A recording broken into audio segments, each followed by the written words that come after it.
Good morning, student. As we have discussed in the last lecture, the combined SVS and power system characteristic, static var system and power system characteristic combination you can see here in this figure. So this one is the static var system characteristics, and this is the three different power system characteristics. One, this is the high voltage condition, or you can Ferranti effect when lightly load condition happens. This one is the normal condition, and this is the high loading condition. So for any load condition, we have seen that this SVS provides the effective voltage control near to this rated voltage. Clear? So this is the effect of the FACS device in the power system for the voltage control or regulation of the voltage. Now the next topic we discussed that what is the effect of switchable capacitor into the SVS characteristic and how they affect the power system. So here you can see that normally we have the variable reactor and capacitor as a SVS system, but if you add the more capacitor bank with switch may be a mechanical switch or it may be a thyristor control switch. So if you connect the more capacitor bank, then you can extend your SVS characteristic so that you can operate your SVS in a wide control range and you vary the reactive power control. So as you can see here, the SVS control range will be exceed for the larger variation of the system condition. So suppose that more reactive power is required, so at that time if you have more capacitor bank, then we can switch on into the system, so the capability of reactive power providing capacity of the SVS system can be increased. So this type of configuration you can see here, one is the variable reactor and one is the reactor with series with the capacitor. So this is a one type of SVS. So with this SVS you get this characteristic. You can see here this is marked with 1. So you get this characteristic in the capacitive region, and in the inductive region you get this characteristic. So you get full characteristic this one if you have the variable reactor and one capacitor with series with the reactor. But if you add one extra capacitor bank with the switchable capacity, switch may be anything, thyristor or mechanical switch. So this second SVS system increasing the reactive power capacity in the capacitive region. You can see here the capacitive region reactive power capacity is higher as compared to the first number of SVS system. Same way here you can see that in the inductive region this characteristic. So full characteristic is this one. Again if you add the another capacitor bank, then this is the third type of SVS system. So you can see that again the reactive power capability is more than 1 and second SVS. So it means that as you increase the more and more capacitor bank, then you can increase the switchable range or switching capacity of this SVS in the reactive region, the capacitive reactive region. It means that when highly loading condition happens in the system, so this SVS is capable to providing the more and more reactive support. So this is the effect of using the switchable capacitor into the SVS system. So by this way you can see that increase the reactive power capability of the SVS system. So as the system is very in wide range, then this SVS provide the wide control range. You can see here this is the system characteristic, this one, and this one is the another system characteristic. So this SVS provide the wide control range in between these two regions. Clear? But if the capacitor is very small, or if you use only one capacitor, then the variation of this SVS control characteristic is very limited. If you use the only single one capacitor bank, it means this first one with variable reactor, then this characteristic in the capacitive region provides only this much of reactive power. Clear? So the wide variation of the SVS characteristic is only this one. Clear? But as you provide the more capacitor bank, the more system variation that provides the more reactive support. So this is the advantage of using the switchable capacitor into the SVS system. Now next FACS device we understand, that is the thyristor control reactor. So as we already classified the FACS devices, you can see that there are different type of SVC system. In the static var compensator system, there are different category. One is thyristor control reactor, another is fixed capacitor thyristor control reactor, MSC TCR, mechanical switch capacitor thyristor control reactor, thyristor switch capacitor thyristor control reactor, and thyristor switch reactor. So first we discuss this thyristor control reactor. This is the one type of SVC, static var compensator for the voltage control. So let's understand this one. So thyristor controlled reactor. So here the name is that the reactor is controlled by the thyristor. You can see that in this figure, in series with the source we have reactor in series with the anti-parallel thyristor. So by the control of this thyristor switch we can control this reactor. That's why it is called as the thyristor controlled reactor. So by changing the firing angle of these thyristors we can control the value of the reactance of this reactor. So how to change this reactance by the thyristor control? So that is by firing angle control.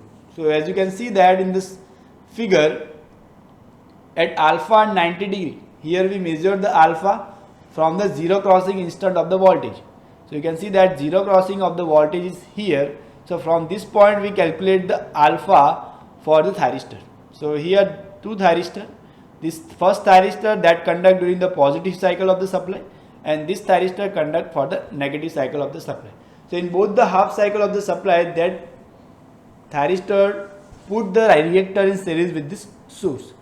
So with positive cycle of the supply, this thyristor is fired, and this is the reactor connected in series with the source. So as we know that the relationship between the voltage and current when inductor is present in the system, only inductor present in the system. So always current is lag behind the voltage by 90 degree.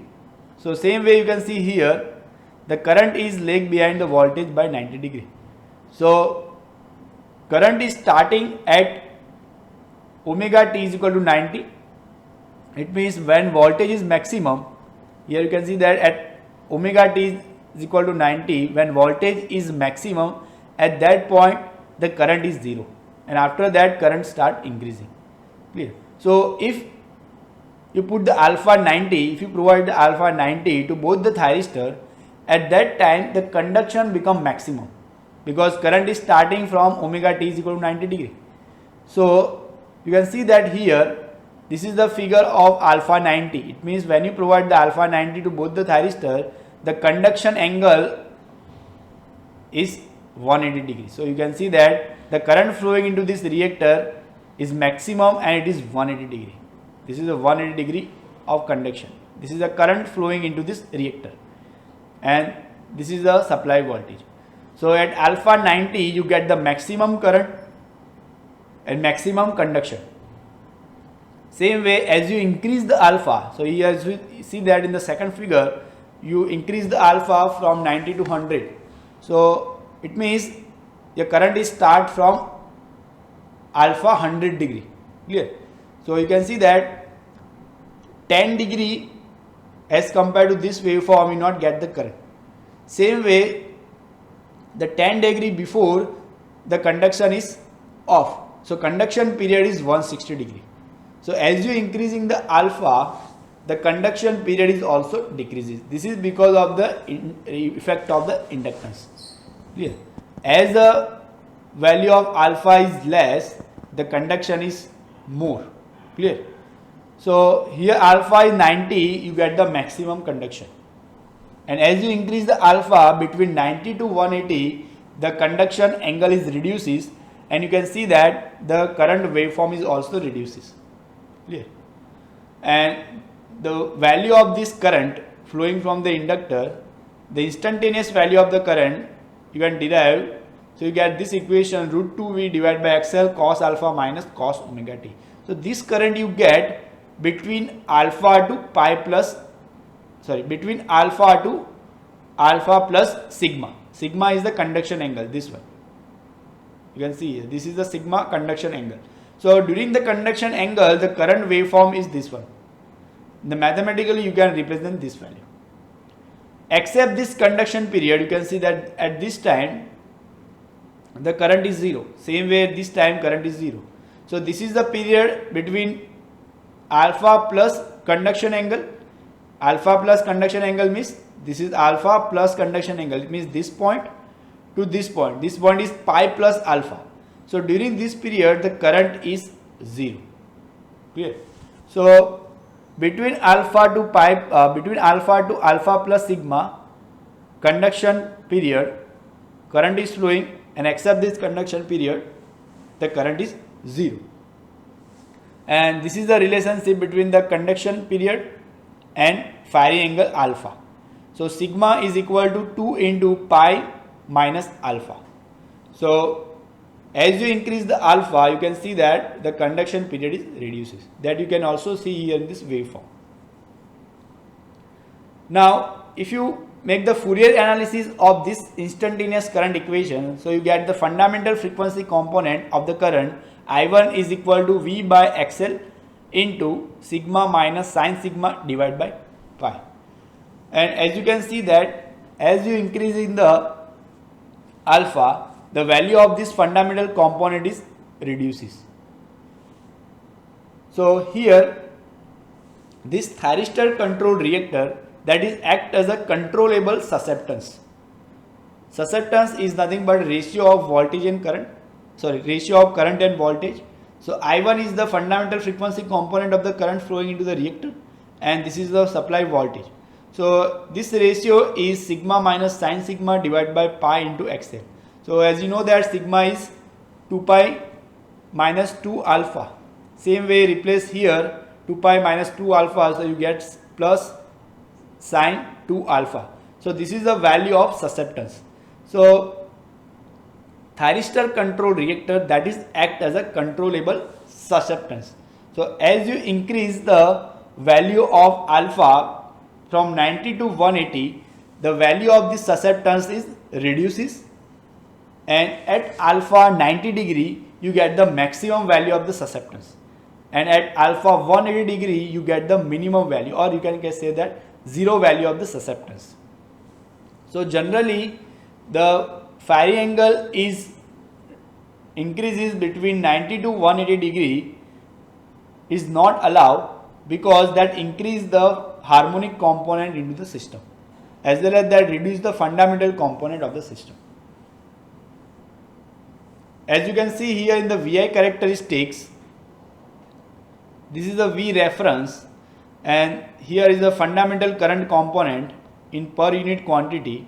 So you can see that as the conduction angle is increases, you can see that this is a zero conduction angle, 90, 130, 150 and 180. So as the conduction angle is increases, it means that the firing angle is decreases. The reference voltage, you can see that set at 1 per unit, but as the conduction angle is increases, the voltage at the load bus at which this SVC is connected, that voltage is increases. It means that reducing the effect of inductive reactance as the firing angle is reduces, and as the firing angle is increasing, it means that conduction angle is reducing. It means if we come from this point to this point, so that the effect of inductive reactance, that is increasing. So this is all about the thyristor control reactor, and this characteristic is represented mathematically by this equation. So you can see that V voltage is equal to V reference, which is 1 per unit, plus XSL into I1. XSL, that is the slope reactance, that is determined by the control system's slope gain. So as the current is increasing, the value of the output voltage is increasing. So when this fundamental component is increasing, when your firing angle is reducing, or you can say that when conduction angle is increasing. So as you can see that as the conduction angle is increasing or firing angle is reduces, the slope is increasing. It means the value of XXL into I1, that is increasing, because I1 is increasing. Fundamental component, this one, that is increasing as the conduction angle is increasing. So it means that the effect of inductive reactance is reducing, or we can say that effect of controllable susceptance is increasing. Now we can see that this is a 6 pulse thyristor control reactor. If it is a single phase thyristor control reactor, here we see that this is a single phase thyristor control reactor. So in this case, the harmonics which are the only odd harmonics. So for removing these odd harmonics, we use a simple capacitor bank, or you can use the series connected inductor and capacitor for removing these harmonics. But if you have a 3-phase thyristor control reactor, so you connect the 3 single phase thyristor control reactor in a delta fashion. So you can see that this is a one thyristor control reactor, this is another thyristor control reactor, and this is a third thyristor control reactor. All these single phase 3 thyristor control reactor that is connected in delta fashion, so that makes the 6 pulse thyristor control reactors, because there are 6 thyristors, these are switched in one cycle of the 3-phase supply. So this is the delta connected 6 pulse thyristor control reactor. This is required for the 3-phase systems. Generally we use a 3-phase thyristor control reactor because we require the reactive support in the 3-phase transmission system. And this one is the control of this thyristor control reactor. So how to provide the firing angle control in this thyristor control reactor? So that is by the controller. So controller sends the actual voltage from the system. So this is the actual voltage V and this is the reference voltage. So based on the difference between actual voltage and reference voltage, your controller of the thyristor control reactor generate the firing angle delay for all the thyristors in such a way that they maintain the voltage at the bus near to the reference value, or we can say that rated value. Generally it is a 1 per unit voltage. Clear? So based on the actual voltage, this thyristor, this controller generate the firing signal and maintain the voltage near to the 1 per unit. But in this 6 pulse thyristor control reactor, the problem is that the lower order harmonics is the 5th and 7th harmonics. So to remove this 5th and 7th harmonic, you require the large size of the filter. Clear? Here in this case, the third harmonic is not present, third harmonic or triplet harmonics, because we assume that this is a delta connected system and is a balanced delta connected system. So in this balanced delta connected system, all the triplet harmonics are circulated within the delta and remove each other. But except this third order harmonics or multiple of the third order harmonics, or we can say the triplet order harmonics are absent, but other odd order harmonics are present like 5th, 7th and 13th order harmonics.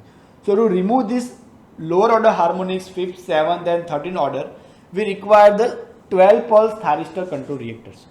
So it is same like a 12 pulse converter. So you can see that 2 6 pulse thyristor control reactor that is connected at the 2 secondary of the step down transformer. You can see that here this transformer 2 secondary, one is connected in delta. So this delta connected secondary that is connected to the 1 6 pulse TCR, and another is the Y connected secondary which is connected to another 6 pulse thyristor control reactor. So the reason is that we are required that 30-degree phase shifting between the 2 6 pulse TCR thyristor control reactor. So in this case we can remove the 5th and 7th lower order harmonics. So we require the small size of the filter to remove the harmonics. Same way the control system of the 12 pulse TCR is same like a 6 pulse TCR that generates the firing angle control signal based on the voltage variation, actual voltage as well as reference voltage, and provide the firing angle delay to all these 12 thyristors in such a way that maintain the voltage at the load bus near to the 1 per unit. So this is the whole concept of the thyristor control reactor for the voltage support. Generally the thyristor control reactor is required when the voltage at the load bus is more than the 1 per unit. So that condition happens during the light load or no load conditions. So at that time, by changing the firing angle of this thyristor, we can absorb the particular amount of the reactive power from the system to maintain the voltage at the load bus near to the 1 per unit.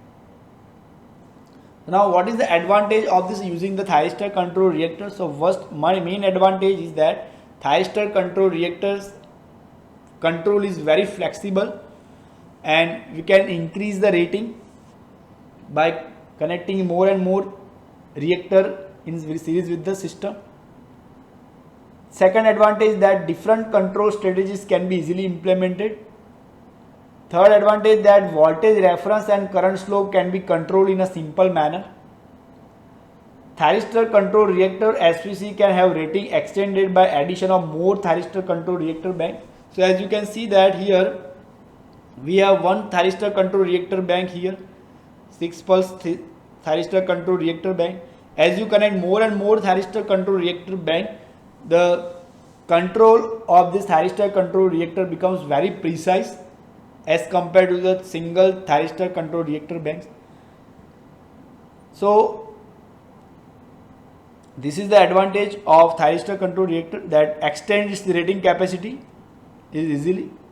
The response of the thyristor control reactor is very rapidly. So it means that whenever you require to absorption of the reactive power during the light load condition, that thyristor control reactor easily responds very fastly, so that absorb the reactive power in a very short period of time and maintain the voltage at the bus near to the 1 per unit. So the response time of this thyristor control reactor is very short, that is typically in duration of 1.5 to 3 cycle.